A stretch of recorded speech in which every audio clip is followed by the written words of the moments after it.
Livro de Atos, capítulo 14, nós vamos ler versículo 8 ao 18.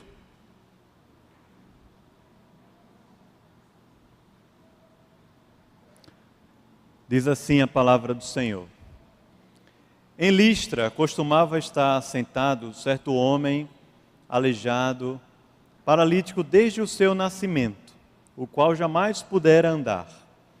Esse homem ouviu falar, Paulo, que fixando nele os olhos e vendo que possuía fé para ser curado, disse-lhe em alta voz: levanta-te, apruma-te direito sobre os pés. Ele saltou e andava. Quando as multidões viram o que Paulo fizera, gritaram em língua licaônica, dizendo, você pode ler esse finalzinho aí? Os deuses em forma de homens baixaram até nós. A Barnabé chamavam Júpiter e a Paulo Mercúrio, porque era este o principal portador da palavra. O sacerdote de Júpiter, cujo templo estava em frente da cidade, trazendo para junto das portas touros e grinaldas, queria sacrificar juntamente com as multidões. Porém, ouvindo isto, os apóstolos Barnabé e Paulo, rasgando as suas vestes, saltaram para o meio da multidão, clamando: Senhores, por que fazeis isto? Nós também somos homens como vós, sujeitos aos mesmos sentimentos, e vos anunciamos o Evangelho para que destas coisas vãs vos convertais ao Deus vivo, que fez o céu, a terra e o mar e tudo o que há neles, o qual nas gerações passadas permitiu que todos os povos andassem nos seus próprios caminhos. Contudo, não se deixou ficar sem testemunho de si mesmo, fazendo o bem, dando-vos do céu chuvas e estações frutíferas, enchendo o vosso coração de fartura e de alegria. Dizendo isto, foi ainda com muita dificuldade que impediram as multidões de lhe oferecerem sacrifícios. Amém. Vamos orar. Senhor, ó Deus, dedicamos a Ti, Senhor, a nossa vida, assim do jeito que ela está, todas as fraquezas, limitações. Ó Deus, consagramos a Ti, Pai, clamamos por misericórdia, graça. Deus, que o Senhor nos abençoe, Pai. Cada um que está aqui dentro, veio, Senhor, para Te adorar, talvez veio até sem saber para onde ia. Eu Te peço, Deus, que o Senhor nos visite, nos abençoe, nos dá entendimento, Senhor. Cativa toda a nossa mente, o nosso coração ao Senhor. Tudo que vamos ver e estudar aqui na Tua palavra, traz, Senhor, a luz do Evangelho, a luz de Jesus em nosso meio. Obrigado pelo privilégio de consagrar aqui dízimos, ofertas. Abençoa-nos, Pai, esses recursos. Consagramos a Ti, Senhor. Em nome de Jesus. Amém. Amém. Nós estamos estudando aqui no mês de junho sobre o tema de que Deus governa acima dos deuses. E como eu vou ter 2 domingos apenas aqui à noite, no mês de junho, pensando, refletindo sobre esse tema, veio à minha mente 2 textos no livro de Atos, que fazem parte de momentos que o apóstolo Paulo teve durante suas viagens missionárias. Nós vamos ter, não sei nem se a gente pode chamar isso de uma série, mas 2 sermões ligados, o de hoje e o do próximo domingo. Hoje será nesse texto aqui, em que Paulo está com Barnabé na cidade de Listra, e o próximo será o próximo domingo será no texto de Paulo em Atenas, Atos capítulo 17. Os 2 têm algo bem em comum. Eles estão tratando sobre idolatria, mas não naquele contexto do Antigo Testamento, que talvez deixa, pelo menos a mim, até com dificuldade de entender direito o texto, porque são difíceis aquelas terminologias que a gente não estuda na escola.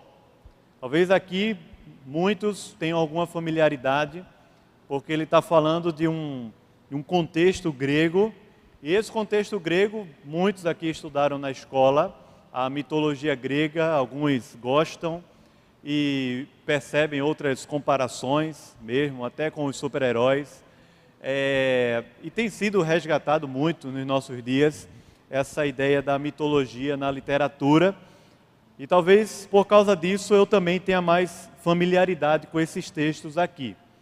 Paulo e Barnabé, eles estão na cidade de Listra, eles são comparados a dois deuses, que são Júpiter e Mercúrio.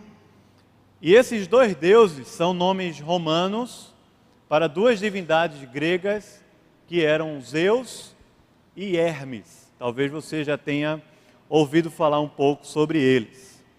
E a linguagem que o texto vai dizer para a gente, do que eles vão receber na cidade de Listra, do povo, é de que os deuses estão entre nós. Eu acho essa frase assim fantástica no livro de Atos, e acho que na Bíblia a única vez que aparece essa expressão, né, do povo para alguém é justamente aqui. Os deuses resolveram descer até nós na região chamada de Licaônia. Se você olhar direitinho aí, folheando sua Bíblia para trás, você vai ver que Paulo estava com Barnabé na primeira viagem missionária. Eles saíram de Antioquia e passaram por uma região conhecida como Frígio-Gálata. Essa região é justamente a região que Paulo escreveu a carta aos Gálatas, a esses crentes aqui dessa região. Tem um sermão imenso de Paulo em Antioquia da Pisídia, e depois ele vai para uma cidade chamada Icônio, e de Icônio ele viaja até Listra. Essas três cidades, Icônio, Listra e Derbe, que ele vai depois, elas ficavam relativamente próximas, uma distância talvez de 30 quilômetros, 40 quilômetros entre uma e outra. E essa região que Paulo percorre é chamada de região da Licaônia. É como se fosse uma região do interior para o pessoal daquela época. Como se eles estivessem indo para uma cidade de interior do Império Romano. Aí a gente está falando aqui não de Derbe, mas falando de Listra. Essa cidade, Listra, por ser uma cidade de interior, ela foi colonizada por soldados veteranos de guerra romanos. Foram oferecidos a eles irem morar na cidade de Listra para de alguma forma poder ocupar aquela cidade ali. Alguns gregos com uma educação assim elevada e poucos judeus. É tanto que geralmente quando Paulo vai para uma cidade pregar o evangelho, a primeira coisa que ele faz, vocês sabem o que é? Primeira coisa que Paulo faz quando vai numa cidade é ir numa sinagoga. É a primeira. E muito provavelmente em Listra nem havia uma sinagoga, porque ela era uma cidade assim com a cultura grega muito forte. Havia poucos judeus ali. Listra, o próprio Timóteo é de Listra, né? Ele vai aparecer lá no capítulo 16 de Atos. E nesse contexto, Paulo, ao invés de falar ao povo da sinagoga, aos judeus, que de certa forma parece até mais fácil, entre aspas, porque é o povo que conhece a história do Antigo Testamento, só que é o povo que mais tem perseguido Paulo aqui nas suas viagens, e também é o povo que mais perseguiu Jesus, que o próprio João diz que Jesus veio para os seus, e os seus o quê? Não o receberam. E aí Paulo começa a pregar a palavra de Deus para as pessoas que não conhecem a Deus, só que no caso eles não são judeus, eles não têm essa história toda. O que acontece é que, vendo um paralítico desde o seu nascimento, Paulo diz a ele: levanta-te e anda. Muito parecido com o que Pedro fez lá em Atos capítulo 2. Homem, apruma-te, fica em pé. Aquele homem que não andava, ficou em pé, começa a andar e a reação assim rápida das pessoas ao redor é dizer o seguinte: os deuses desceram até nós, vamos sacrificar a eles. Vem lá o sacerdote do templo de Zeus, já com bois, com festas, com roupas diferentes, para fazer ali um grande ritual, consagrando ali, dando ofertas para agradar a Paulo e Barnabé, ou a Barnabé e Paulo, como o texto fala para a gente, como se eles fossem os próprios deuses, Zeus e Hermes. É doida essa história aqui, porque fica assim, estranho demais a gente olhar para um texto com esse tipo de situação aqui na Bíblia. Geralmente a gente está acostumado a falar de Paulo como sendo o líder, mas no texto aqui ainda é Barnabé. Barnabé é chamado de Zeus, com a nomenclatura romana, e Paulo é chamado de Hermes, porque Paulo era o portador da palavra. E na mitologia, ou melhor, no pensamento grego, o fato de Barnabé estar sem muito trabalho, sem muita tarefa, o fazia também superior a Paulo, porque quanto menos, né, você representar para a sociedade, mais você deve trabalhar e suar e se desenvolver. E quanto maior você for na sociedade grega, mais você deve ficar descansado e no ócio. E o que acontece aqui é que depois da cura do paralítico, Paulo e Barnabé são consagrados como deuses que estão entre nós, e o sacerdote vem logo para o sacrifício. Só que a gente precisa entender algumas coisas para entender o que está acontecendo aqui no texto.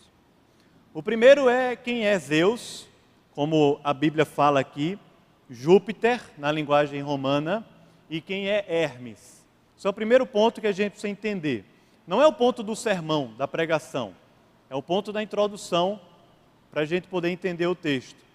Segunda questão que a gente precisa entender aqui, ou ouvir, ou aprender para entender o texto, é por que o povo de Listra olha para Barnabé e Paulo e diz que eles eram os deuses, Júpiter e Mercúrio.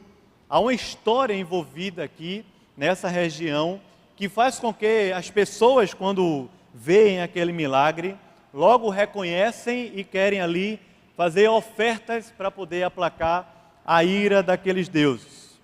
Zeus, o maioral do panteão grego, dos deuses gregos, ele era filho do último dos titãs, chamado Cronos, e Cronos, na mitologia grega, comia todos os seus filhos, para que nenhum filho tomasse o seu lugar no poder. Ele comia, e tinha comido vários filhos, e até irmãos seus também, para que eles não usurpassem o poder na mitologia grega. Você sabe que a história mitológica de todos os povos da terra, ela é bastante cruel. Não existe nenhuma história, nenhuma narrativa da criação que se compare à narrativa da Bíblia do Deus Criador que ama e se relaciona conosco. Zeus resolve enfrentar o seu pai. E aquela guerra entre Zeus e Cronos, ela dura aproximadamente 10 anos, até que Zeus sobe para enfrentar o seu pai, junto com seus irmãos Hades e Poseidon, e conquistam assim o domínio do mundo, dividindo entre Hades e Poseidon. Zeus se torna o rei do Olimpo, governante do céu e do ar. Hades, que aparece na Bíblia traduzido como o inferno, no Novo Testamento, se torna governante do reino dos mortos. E Poseidon, todos nós conhecemos por causa da história da Pequena Sereia, não que eu assista, mas minhas filhas assistem. O Poseidon, ele se torna o governante das águas. Zeus é o maior dos deuses. Ele controla o tempo. Ele é Deus dos raios e trovões. Ele é o Deus que tem mais poderes no panteão grego dentro da mitologia. Zeus tinha também a capacidade de imitar pessoas, de imitar vozes de pessoas, de alterar a sua aparência para ser reconhecido em figura humana, em alguns episódios que alguns poetas e filósofos gregos contam sobre a mitologia grega. Zeus era um cara que meio bipolar, aparentemente amigável, mas quando irritado, ele trazia tempestade, trovões, raios, pobreza, miséria sobre toda uma região, uma espécie de maldição, que é justamente a maldição que essa cidade está vivendo debaixo dela, que foi proclamada por Zeus a essa região aqui da Licaônia. Zeus, ele é também dito como um homem de muitas mulheres, de muitos filhos, e um dos filhos de Zeus é justamente o Hermes, que é comparado a Paulo. Você que estudou direito, estudou hermenêutica, ou algum curso aí na área de humanas, e a hermenêutica vem justamente do nome do Deus, que o Deus Hermes, da mitologia grega, que era filho de Zeus. Zeus, ele tinha várias esposas, tinha vários filhos, alguns conhecidos, como Hércules, Apolo, Perseu, Minos, Artemis, Perséfone. E entre esses filhos, ele teve justamente o deus grego da riqueza, da sorte, da fertilidade, do sono, da magia, das viagens, das estradas, do comércio e principalmente o deus da linguagem, que é Hermes.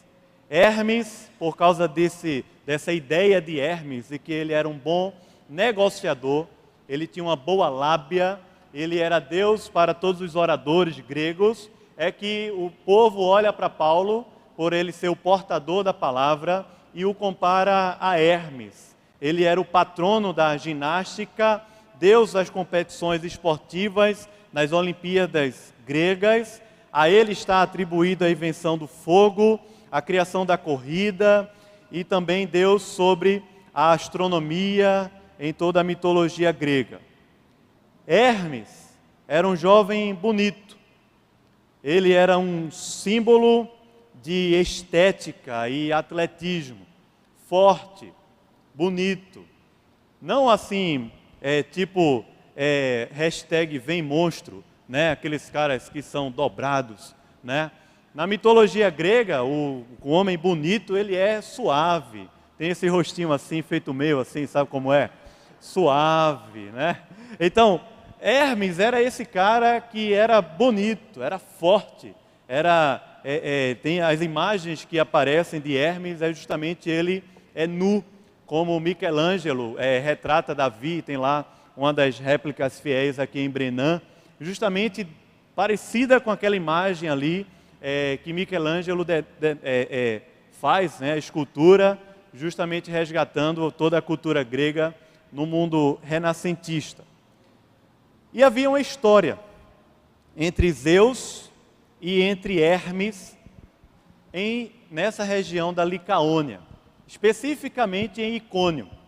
E essa história era o seguinte: um poeta romano chamado Ovídio, não era tão distante a história, esse cara escreveu isso 20 anos, no ano 20 da época de Cristo, ele nasceu um pouco antes de Jesus e viveu, não lembro exatamente o ano.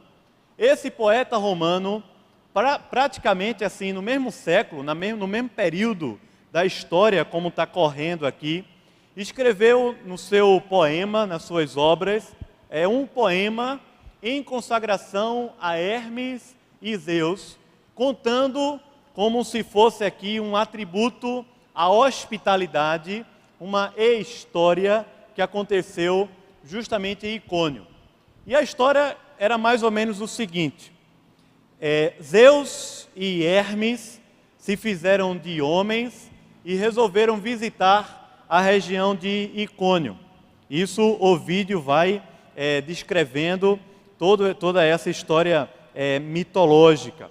Desceram à terra e eles resolveram testar a hospitalidade dos moradores da cidade de Icônio. que acontece é que Zeus e Hermes não estavam ali dizendo que eram deuses, mas naquela capacidade de se transformar, né, a sua imagem, a sua voz, começaram a bater nas portas, lá em Icônio. Batendo, e ninguém abriu para eles. Ninguém recebeu na cidade dessa região da Frígia. O que acontece é que eles encontram um casebrezinho, bem humilde, bem simples, e eles entram naquele casebre e são muito bem recebidos e muito bem tratados por um casal de idosos, bem velhinhos. Aquele casal, eles se organizam ali da melhor maneira, fazem uma boa comida. O vídeo conta que eles fazem um suco, e aquele suco fica lá na mesa, por um milagre que eles nem perceberam, não acaba. Eu lembrei do suquinho que tem aqui no China 48, que não sei se você gosta de lá, mas parece que aquele suquinho não acaba. Exatamente isso, esse aqui acaba, mas demora. E o suco não acabava da mesa, lá na casa daquele casal de velhinhos, na região da Frígia, na cidade de Icônio. Eles recebem uma boa comida, recebem umas boas-vindas desse casal, chamado Filemon e Baucis. Eles dizem, né, na linguagem aqui da história que eles vão contar para os deuses, eles dizem assim: nós somos pobres, mas a pobreza não é uma coisa assim tão má, quando não se tem grandes ambições, e uma boa disposição de espírito também ajuda muito. Esse é o segredo desse casal de velhinhos que está ali recebendo os deuses, sem nem saber que eles eram deuses. Zeus e Hermes, por causa da generosidade e do bom coração daquele casal, resolve fazê-los ricos, supri-los, tornar aquele casal ali sacerdotes de Zeus naquela região. E a história mitológica conta que, ao invés deles morrerem, eles foram transformados em árvores fortes, frondosas, para que fossem sempre lembrados na história daquele povo a respeito desse casal. Ele foi transformado em um cavalo e ela foi transformada numa tilha, no poema que diz: um cavalo cresce ao lado de uma tilha nas colinas da Frígia. E como muitos filmes retratam, o sonho de todo casal de idosos é justamente falecerem, né, morrerem juntos e celebrarem assim a vida depois da morte, de alguma maneira juntos. É o que acontece ali. Só que, apesar de Hermes, ou de Zeus e Hermes, abençoarem esse casal, eles amaldiçoam completamente aquela cidade de Icônio e toda aquela região. É tanto que havia em Listra, não havia um templo, uma sinagoga judaica, mas havia em Listra um grande templo consagrado a Zeus, como havia em muitas outras cidades, né? Quando você lê, por exemplo, as cartas que Jesus escreveu em Apocalipse, em alguns lugares vai ter também lá templos consagrados a Zeus. E aqui, nessa região, havia um templo consagrado a Zeus, não para celebrar a vinda dele, mas para que de alguma forma aquela maldição ela fosse rompida. E a expectativa das pessoas em Listra era justamente que Zeus aparecesse mais uma vez a eles e eles pudessem agora dar uma boa hospedagem, dar boas-vindas, dar o que tinham de melhor para os deuses, porque na cabeça religiosa daquelas pessoas, um pouco mística, até muito parecida com a teologia evangélica brasileira, na cabeça daquelas pessoas, eles precisavam, de alguma forma, entregar aos deuses oferendas, sacrifícios para serem abençoados. Só que estão lá vivendo a vida comum, com essa história mitológica recente, batendo forte na mente daquelas pessoas. De repente aparecem dois homens desconhecidos da cidade. eles não falavam a língua licaônica, que era uma língua ainda preservada naquela região, por ser uma região bem de interior. E aqueles homens, de repente, encontram um cara que estava desde pequeno sem andar, olha nos olhos dele e diz assim: levanta-te, fica em pé, volta a andar. Essa história é fascinante, porque nada se compara na cabeça de um grego a um Deus que vem à terra fazer o bem com essa natureza que Paulo e Barnabé estão fazendo ali. A bronca é o seguinte, é que a pregação do Evangelho e o milagre traz para Paulo e Barnabé exatamente aquilo que nós mais buscamos na vida da gente: sermos reconhecidos como deuses aqui na terra, estarmos em evidência. De repente os holofotes, como num teatro assim, estão todos voltados para Paulo e Barnabé. E toda aquela região ela é movimentada porque essa notícia corre solto. Tanto que vão lá no templo e o sacerdote vem correndo trazendo a oferta para sacrificar a eles. É tão interessante o texto que a gente lê assim rápido não percebe, mas Paulo e Barnabé, a ideia aqui é que eles não tinham entendido, não estavam entendendo ainda o que estava acontecendo, porque eles se comunicavam na língua licaônica e por causa disso eles não estavam ali entendendo o que estava acontecendo. Mas aquele povo conhecia a história desse casal que fora visitado por Zeus e Hermes e dando a eles boas-vindas, uma boa comida, um bom abrigo. Eles foram abençoados e se tornaram imortais, coisa que os gregos tanto buscavam, e eles viveram uma vida felizes em detrimento do que aconteceu com Icônio, com Listra e com Derbe, que era uma cidadezinha que vivia meio que debaixo dessa maldição mitológica dos deuses gregos daquela região. Mas qual é a reação de Paulo e Barnabé? Qual é a atitude desses homens de Deus quando se deparam com essas situações? É sobre essa reação e sobre essas atitudes que eu creio que a gente tem muito a aprender na nossa vida, no nosso coração. Quando Paulo e Barnabé ouvem, entendem que o que eles estavam dizendo ali é que os deuses estavam ali entre nós, e comparam eles a Zeus e Hermes. A gente não sabe aqui o grau de conhecimento que Paulo e Barnabé tinham. Muito provavelmente Paulo tinha um vasto conhecimento da cultura grega. O fato é que quando eles percebem o que estava se desenhando para acontecer ali, eles serem adorados e se derramarem sangue para aplacar a ira e serem abençoados por Paulo e Barnabé, de alguma forma aquela cidade inteira estava olhando para a igreja representada ali por Paulo e Barnabé, como se a igreja naquele lugar fosse a que trouxesse maior benefício para a cidade.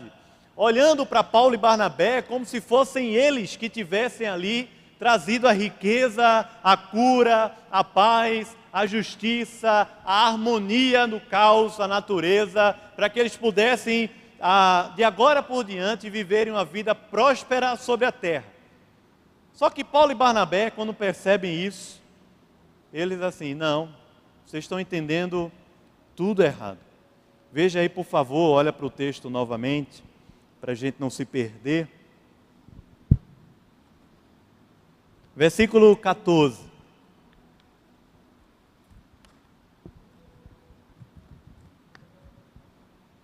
Que diz no verso 14: porém, ouvindo isto, os apóstolos Barnabé e Paulo fizeram o quê? Você está aí ou não, irmão? Leia, por favor. Fizeram o quê? Rasgaram. E fizeram o que mais? Clamando quer dizer o quê, irmão?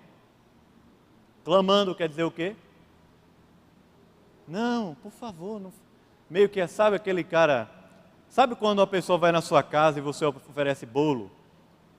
E ela diz assim: não precisa incomodar. Sabe como é ou não? Tem gente rindo aí porque faz isso, né?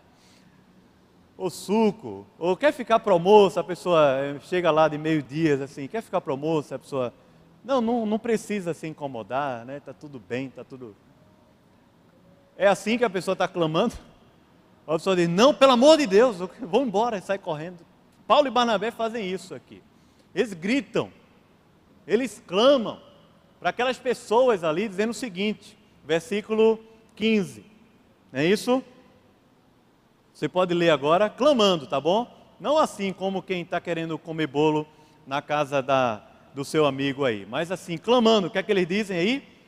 Senhores, por que fazeis isto? Nós também somos homens como vós, sujeitos aos mesmos sentimentos, e vos anunciamos o Evangelho, para que destas coisas vãs vos convertais ao Deus vivo, que fez o céu, a terra, o mar e tudo o que há neles. Vamos ler até o final, até o versículo 17. O qual, nas gerações passadas,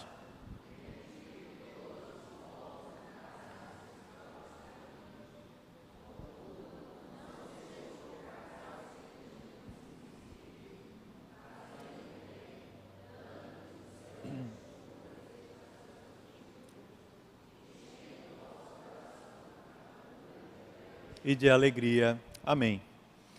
Paulo e Barnabé, eles se colocam na frente daquilo tudo e rasgam, em primeiro lugar, as suas vestes. Essa era uma prática judaica. Talvez assim, até as pessoas ali não entenderam bem. Provavelmente você que já leu o Antigo Testamento já viu essa expressão acontecendo muito no Antigo Testamento. Essa é uma expressão de quem está completamente perturbado nas emoções, consternado. Isso é uma atitude, uma cultura judaica, de rasgar as vestes como quem está assim, humilhado, consternado com toda aquela situação. E a situação, ela é muito simples. Eles estavam prestes a receberem aquilo que nós, como seres humanos, mais buscamos, a glória e a honra. Eles estavam prestes ali a serem adorados como deuses. Eles se jogam no meio daquela multidão, rasgam suas vestes, uma atitude firme de alguém que entendeu bem. Eles fizeram um milagre. O milagre aconteceu ali no meio deles. Mas eles não conseguem, por causa do milagre, por causa dos grandes feitos e prodígios que Deus estava fazendo em todos os povos da terra, naquela região, não conseguiam viver em paz, ou não conseguiriam viver em paz diante de uma situação em que, ao invés das pessoas olharem para Deus, começam a olhar para eles. Ao invés das pessoas começarem a ver Deus na história, a ver Deus na cidade, começam a ver eles, começam a ver a igreja, começam a ver as obras sociais que nós fazemos aqui na cidade, começam a ver os frutos que o Evangelho produz, mas não conseguem ver Deus. E quando não conseguem ver Deus e apenas os resultados do Evangelho, passam a olhar para a gente como se nós fôssemos os protagonistas da história do Evangelho, como se nós fôssemos os protagonistas da justiça na terra, da paz na terra. Mas a gente não está falando aqui de gente que está ralando, da situação de quando a gente está aqui batalhando pelo pão de cada dia, pelo sustento de casa, pelo futuro da nossa família. A gente está falando aqui no momento da premiação, aquela hora que o cara pega a medalha, sabe como é? Os jogos da escola. Esse é o momento mais esperado, é ou não é? Eu nunca ganhei muita medalha, eu nem sei o que é isso. Mas pega aquela medalhinha ali e bota em você, e tá o pai e a mãe tirando foto, ou tá a turma aplaudindo, ou um troféu que você ganhou, ou um prêmio lá no seu trabalho, talvez até aquela imagem na entrada de funcionário do mês, lá na sua empresa, ou uma diplomação diferenciada, com louvor, você, de alguma forma, aquele negócio enche, aquele momento enche o coração da gente de alegria. E essa alegria, ela é verdadeira, ela é real. O problema é que as pessoas ao nosso redor não conseguem perceber que aquilo vem de Deus. E aí é onde mora uma grande tentação na vida da gente. Ontem nós tivemos aqui o Conversa na igreja, ontem à noite, foi um bate-papo muito legal comigo, com Léo e Letinho também, sobre idolatria. E perguntaram sobre como a profissão e até mesmo o ministério pastoral podem se tornar uma idolatria. E a gente conversando ali disse o seguinte, que dois elementos, eles são assim muito difíceis da gente lidar no nosso trabalho, na nossa vocação. O primeiro é a crítica. Quem é que gosta de ser criticado? Levanta a mão aí, que eu vou dar um louvor para você. O segundo é o louvor. Agora, quem é que gosta de ser louvado? Sinceramente, levante a mão aí. Pelo amor de Deus. Se você não levantar é porque você está com vergonha. Você gosta. Você publica um negócio lá na rede social e 10 minutos depois você quer saber quantas pessoas deram like. A gente gosta desse negócio. Eles estavam nesse momento, o momento do louvor e da glória. Eles estavam no momento de serem adorados como deuses. Começaram a olhar para eles como os grandes realizadores da justiça e da paz na terra.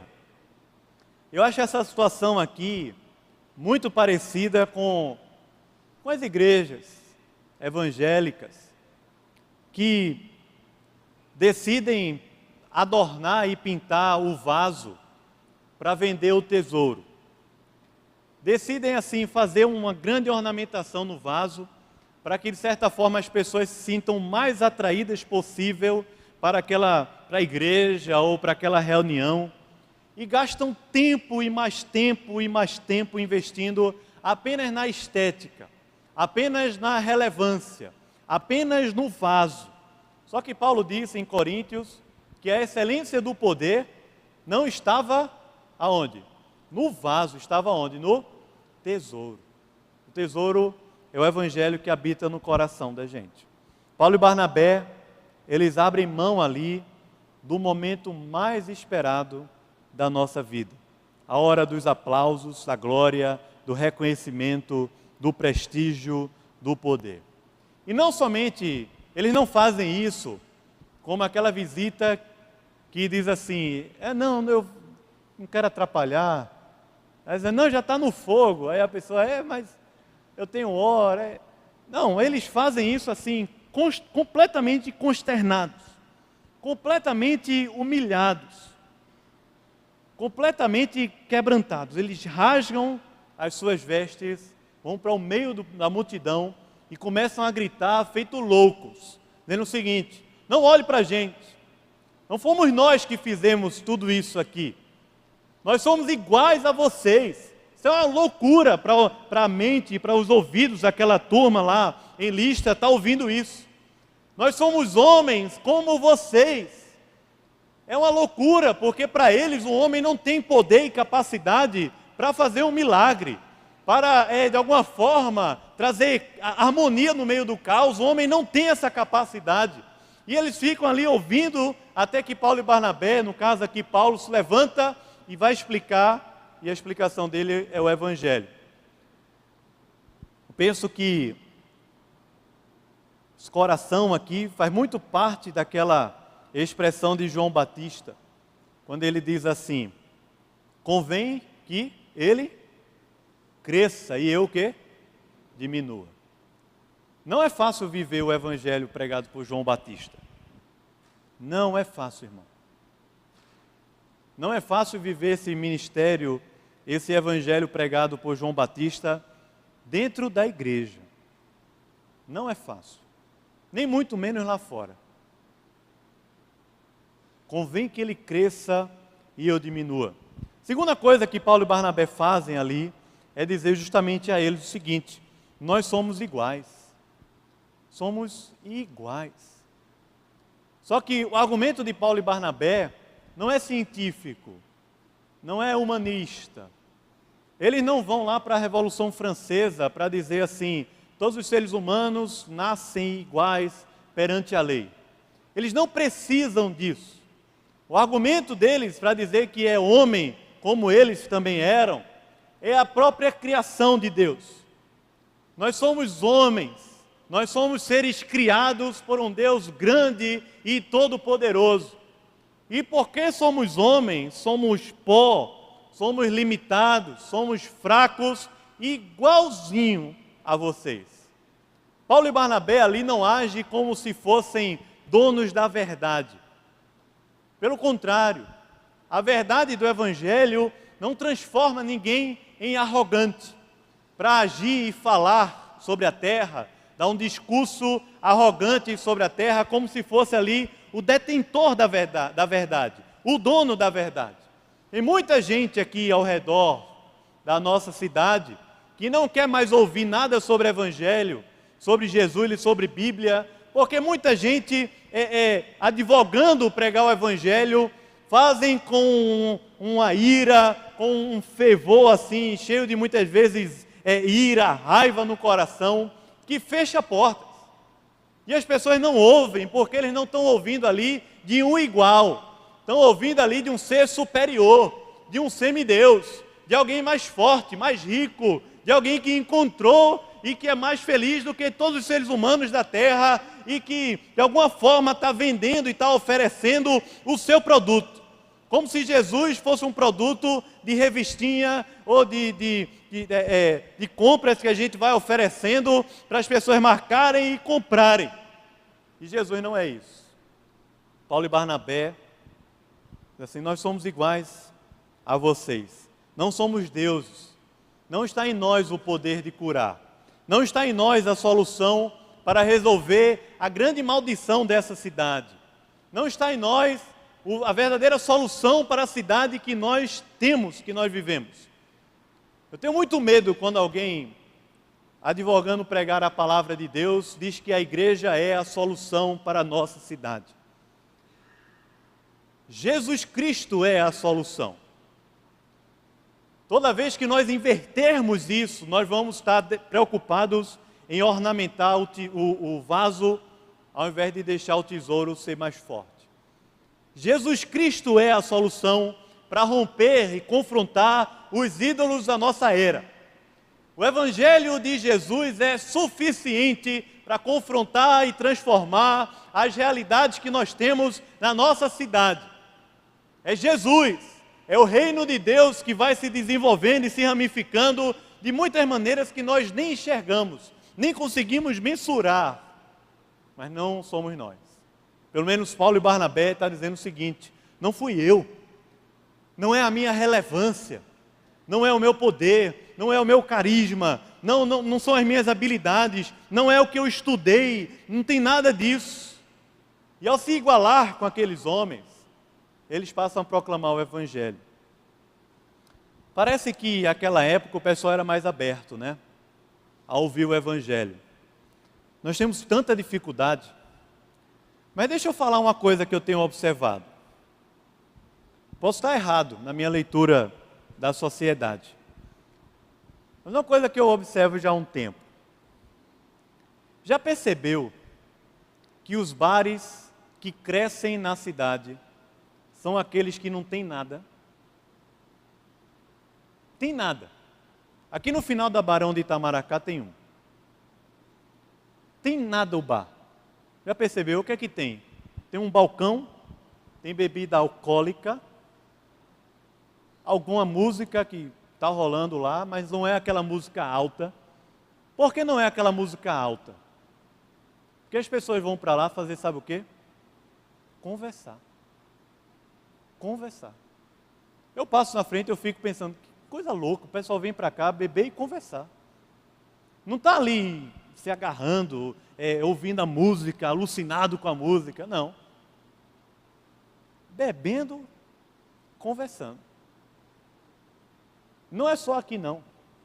Muitos bares em Recife, essa geração que nós estamos vivendo, tem clamado justamente por uma boa conversa, um bom diálogo, por uma comunidade. Eu vejo no CrossFit que eu pratico, como alguns irmãos aqui da igreja fazem e gostam de zombar de mim também. Eu vejo lá no próprio grupo, as pessoas que praticam comigo naquela academia, anseiam por comunidade, estão ansiando, desejosos por esse negócio. E nós, em Cristo, somos justamente essa comunidade, mas não que é a solução, somos a comunidade que é portadora de uma mensagem, a comunidade que é acolhedora, a comunidade que tem um diálogo a realizar, quando rasga as suas vestes e começa a se portar como um igual. Não como um ser superior, como um alienígena, como um cara de outro mundo, mas como um igual a eles. Quando na sala de aula, ao invés de se fecharem nos guetos da igreja ou dos evangélicos, resolvem se misturar para abençoar e salgar a terra. Quando no trabalho, ao invés de comemorar porque está do lado de uma pessoa evangélica, comemora porque está do lado de uma pessoa que não é evangélica. É assim que a coisa vai acontecendo. E ao invés de estar ali dizendo, ela não é evangélica, mas agora vai ver que eu vou botar o louvor e bota Cassiane, aquela maravilha assim, pá. Ninguém aguenta. Bote o fone de ouvido. Paulo e Barnabé abrem a boca e está aqui uma boa aula de apologética, que é um tema que muitos jovens gostam, de estudar. Eles não começam a pregar a partir de Abraão, Moisés e Davi. Para o judeu, Abraão é o pai da fé, Moisés é o homem da lei, Davi é o grande rei, de quem vem o Messias e Salvador, e a grande expectativa e esperança que eles tinham. Paulo e Barnabé não citam nem Abraão, nem Moisés, nem Davi. Paulo e Barnabé começam a pregar o evangelho a partir de quê? Da criação. Porque a criação do universo engloba a história de todos os povos. Pode estudar no livro de Atos isso. Até dei um módulo de teologia bíblica do Novo Testamento. No sertão fiz uma provinha, a pergunta era exatamente essa. Qual a diferença da pregação de Paulo nas sinagogas e entre gentios? Nas sinagogas, Paulo pregava a partir da Bíblia. Uma exposição bíblica assim maravilhosa do Antigo Testamento. Coisa que eu até gosto que só de fazer, porque gosto muito do Antigo Testamento.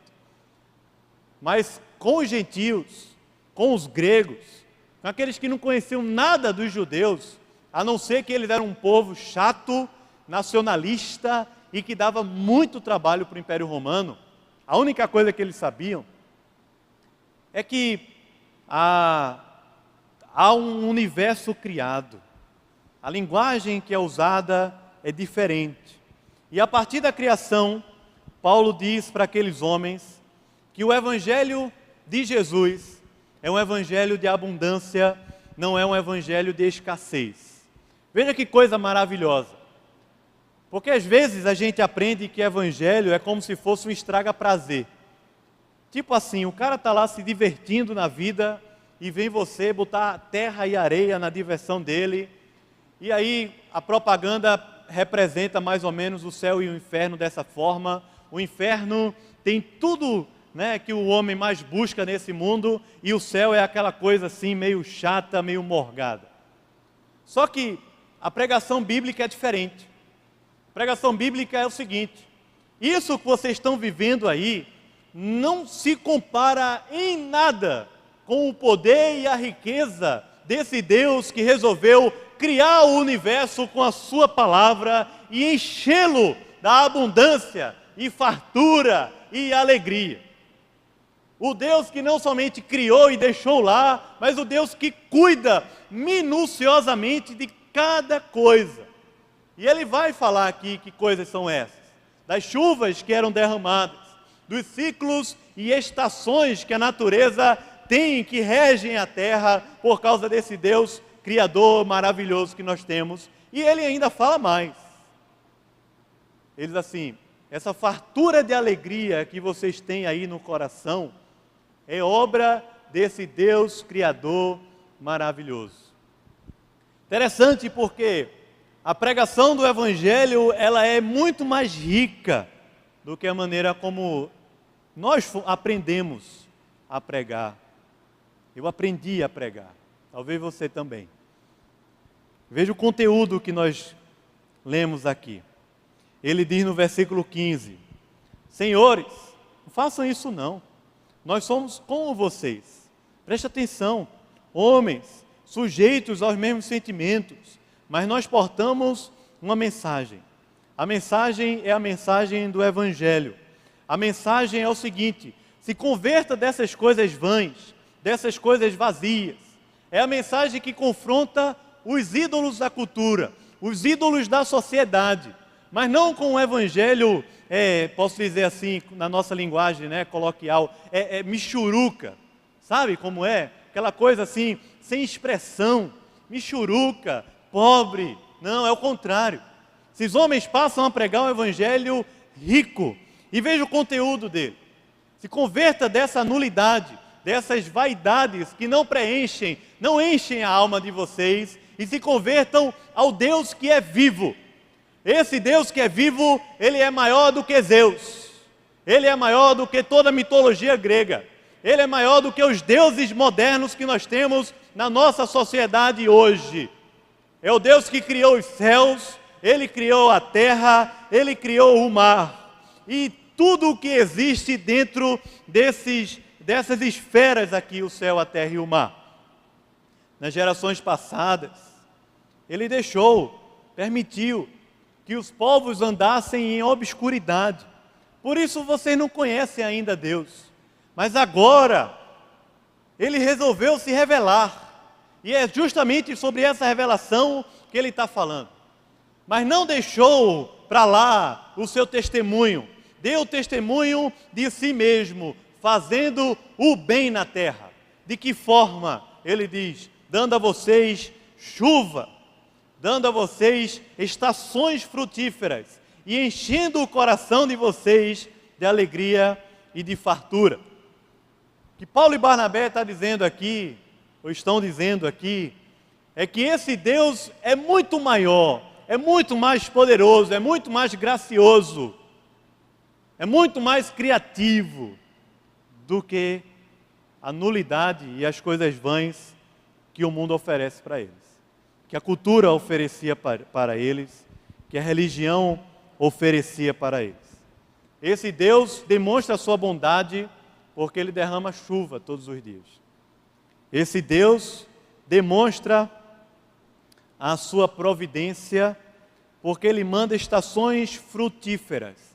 E ele não faz, nesse sentido aqui, acepção de pessoas. Não é assim: vou dar comida para esse aqui, vou ajudar esse aqui porque ele... Não.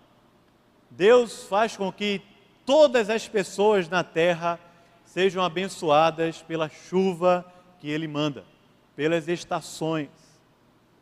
Deus é um Deus que abençoa. Paulo e Barnabé estavam pregando sobre um Deus que abençoa para uma população que conheciam deuses que amaldiçoavam.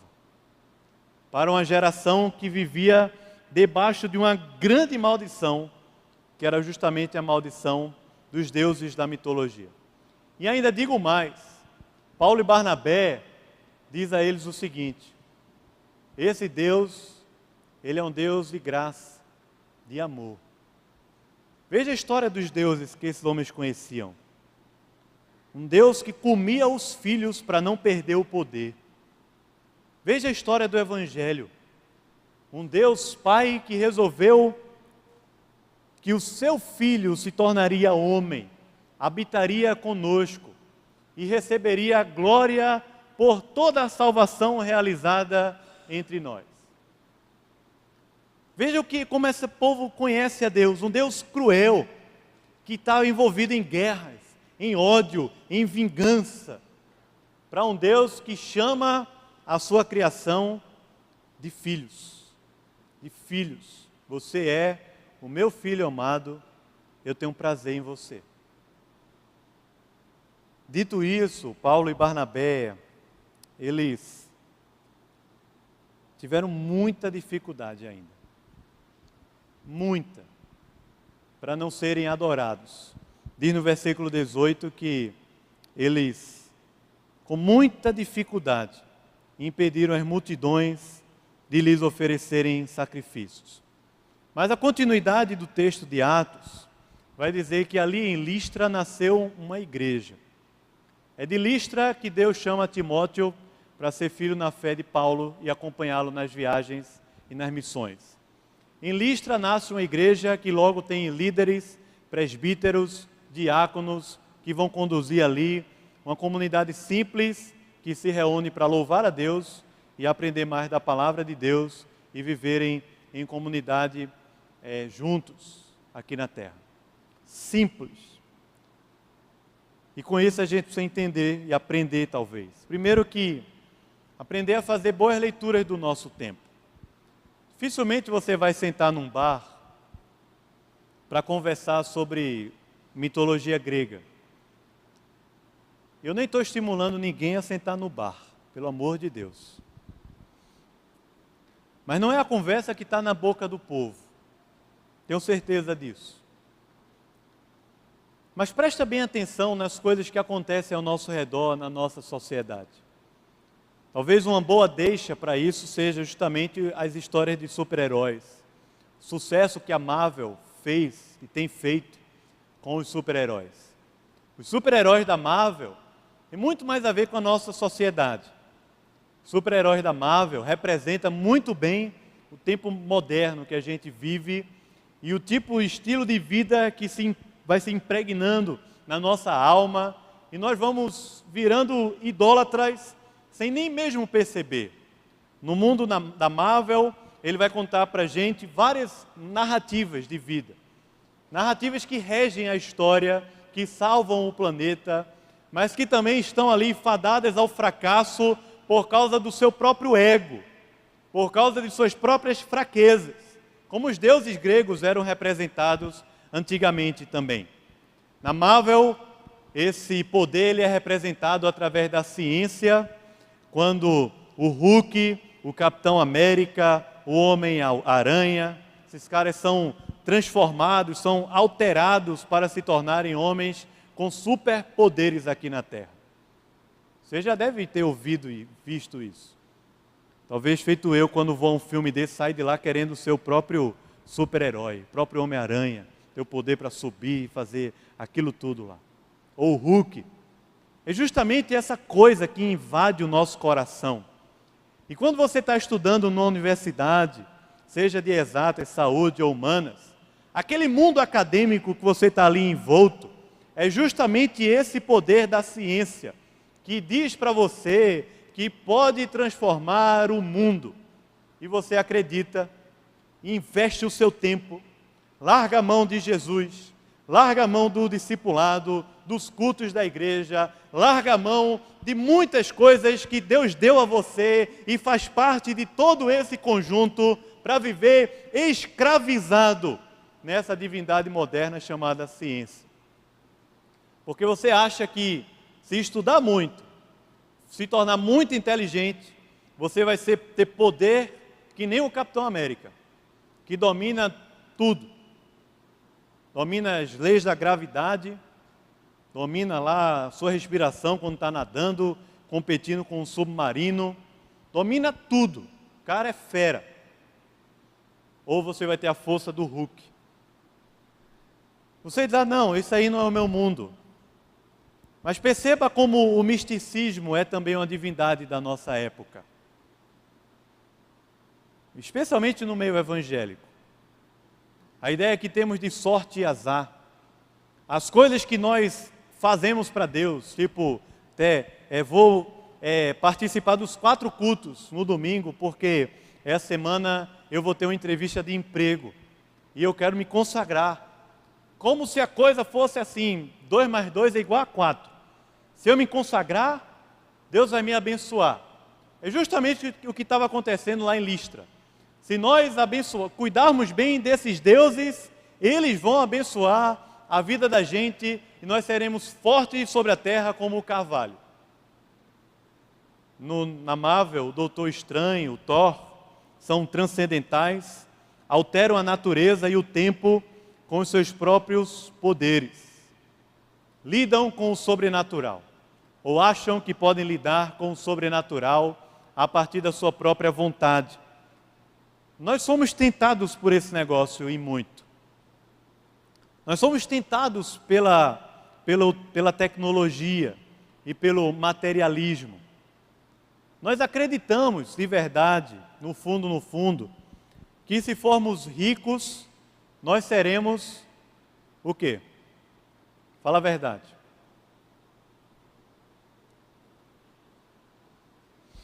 Se você for rico, você vai ser o quê, irmão? Você acha que vai ser triste ou feliz? Qual é a primeira opção? Se você for rico, você já está projetando assim o que é que você vai ter. Você vê lá o Homem de Ferro, assim, se eu fosse rico e poderoso, como Homem de Ferro, a minha vida ia ser outra. É ou não é? Saindo da Marvel, no trailer do Liga da Justiça, o Batman diz, todo mundo está dizendo, qual é o seu segredo? A Mulher Maravilha, o Superman, o Aquaman. E você, Batman? Ele, eu sou rico, entendeu? Meu segredo é esse, eu sou rico. É por isso que nós dormimos pouco, acordamos cedo, nos gastamos que só no mercado de trabalho, porque queremos ser ricos e detentores das maiores tecnologias do mundo moderno que vão facilitar a vida da gente. Televisão smart, o carro mais tecnológico possível, o celular da hora, mais atualizado possível, o sapato, que ele é assim brilhante, ele é confortável, maravilhoso, custa não sei quanto, a bolsa que é tão confortável, o acessório, e por aí vai. A tecnologia rege a vida da gente de uma forma que a gente nem percebe.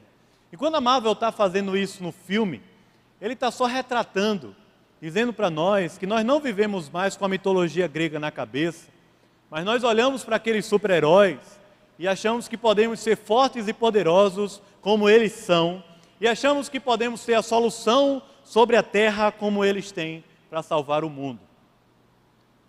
O poder é outro Deus muito forte e o Pantera Negra representa isso, especialmente na questão das minorias e outros processos sociais que a gente não tem tempo de desenvolver. Mas ele representa esse rei que tem poder, que é idolatrado, que tem carisma, que tem atenção, que tem status, que tem reconhecimento. E é exatamente essa coisa que é um grande calcanhar de Aquiles na vida da gente. Poder. Alguém já disse, né, na era iluminista, que você conhece alguém quando dá a ela poder. Quando ela passa a dominar sobre outros. E acreditar que está vivendo na terra baseado em seus próprios poderes. Sim, a gente precisa aprender a fazer essas leituras do nosso tempo, para poder pregar o Evangelho na nossa época. A gente precisa aprender a se encantar com o Evangelho. A bronca é que nós nos encantamos demais pelos vídeos da Apple, demais com aquele negócio, demais com a Copa do Mundo, nos encantamos demais com aquele negócio, com a abertura das Olimpíadas, de um jogo novo que está sendo divulgado, de um filme, um trailer. Nós nos encantamos demais com essas coisas. E quando vamos falar de Jesus, falamos de um Jesus pobre, michuruca, como se essas coisas ao nosso redor, de alguma forma, a nossa cultura e a nossa sociedade fossem mais interessantes. É tanto que os pais cobram os pastores na igreja, falando de situações que acontecem, não comigo, para que eles façam coisas na igreja, para que os jovens não sejam atraídos pelas grandes bondades e coisas boas que o mundo oferece. Como se a coisa fosse desse jeito, enquanto na verdade o que é valioso e profundo é o tesouro, é a abundância de um Deus Criador, que nos liberta das tentações do mundo moderno, que querem nos transformar como deuses, lá na sua faculdade ou lá no seu trabalho, quando a gente está buscando o topo, o reconhecimento, a excelência, não por causa de Deus, mas por causa de nós mesmos, por causa dos benefícios que nós vamos ter com isso. Os elogios, o prestígio e o poder, é que essa coisa toma conta da gente e nós sucumbimos a essas tentações. Paulo e Barnabé, ao invés de fazer isso, eles aproveitaram as oportunidades. Eles sabem que Deus é bom. Eles sabem que Deus ama a sua criação. Deus ama quando as pessoas estão também felizes. Podem, em família, estarem felizes, assistir a um jogo de futebol, comer uma boa comida, fazer uma boa viagem. Deus ama, Deus gosta desse negócio também. Mas o fato é que nós não somos escravos disso.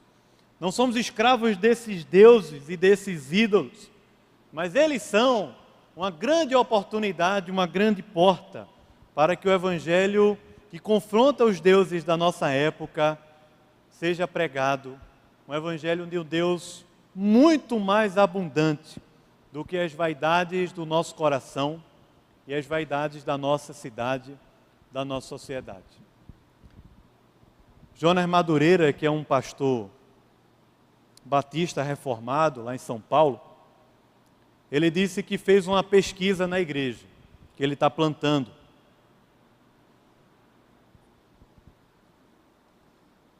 Naturalmente, por ele ser muito conhecido, muita gente crente foi para lá, de outras igrejas. Várias denominações foram para lá. E ele fez essa pesquisa justamente com essa massa evangélica que chegou na igreja dele para congregar. E ainda se tornando membros daquela igreja. E uma das perguntas era o seguinte, a pergunta mais básica, mais boba, era assim: o que é o Evangelho? Tinha outras mais difíceis, que o Jonas é cabeça. Essa era a mais básica. O que é o Evangelho? Sabe o que aconteceu? Grande parte daquele grupo ali não soube responder. Não soube. E isso deixa qualquer pastor assim, pensativo. O que é que eu estou fazendo aqui? E ele começou a refletir, dizendo o seguinte, que não é porque aquelas pessoas não conheciam o conteúdo. Eles conheciam o conteúdo do Evangelho, da Bíblia. Eles responderam as perguntas, tipo,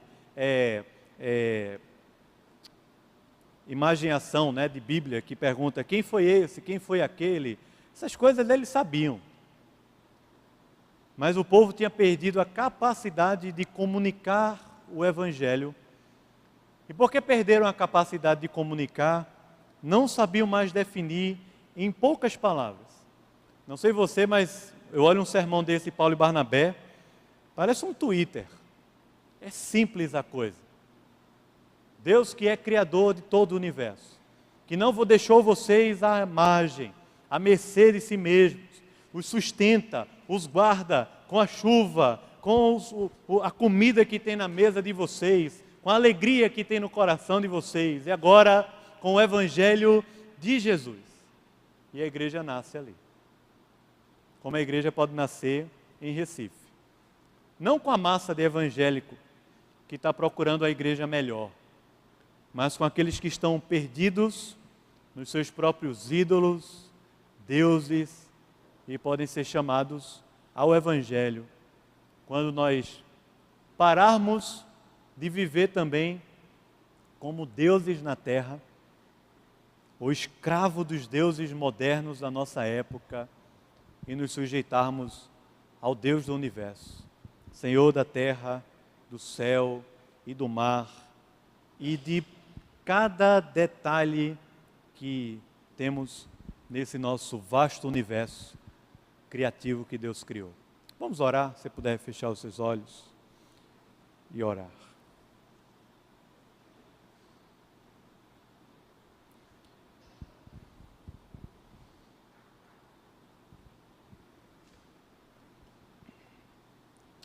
Senhor, nós nos sentimos aqui sempre muito pequenos,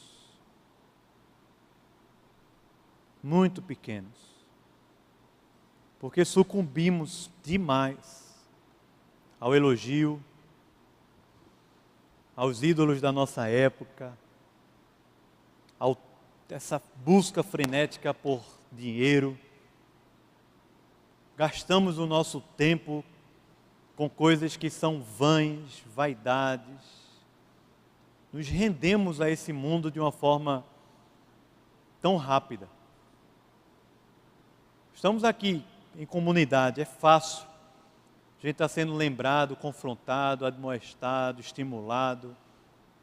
Tu sabes que quando a gente sai daqui, vai numa lanchonete, chega em casa, liga a televisão, amanhã, quando acordamos, vamos ao trabalho, rapidinho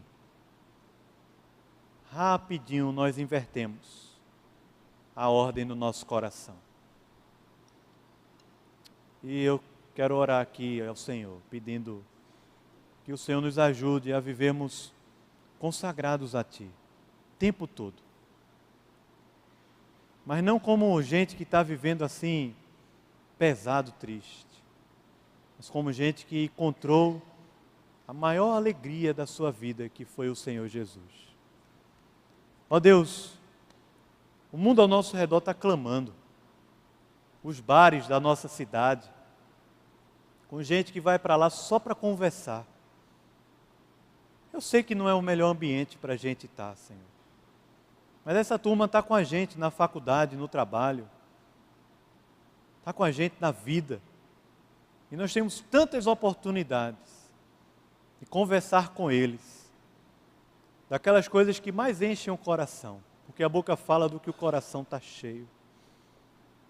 Por isso eu te peço, enche o nosso coração com a riqueza do Evangelho, com a simplicidade do Evangelho, com a graça e o amor que emanam lá do teu trono nos céus. Se faz conhecido aqui na terra. Ó Deus, os abençoa a todos aqui. Se alguém entrou aqui com o coração rendido a qualquer Deus que não seja o Senhor, eu te peço também, saiamos todos aqui rendidos ao Senhor. Quando vamos cantar agora, expressar através de uma música, da poesia, nosso coração, nossa alma, possamos, Senhor, consagrar a nossa vida a Ti, em espírito e em verdade, com força e vigor, em nome de Jesus. Amém.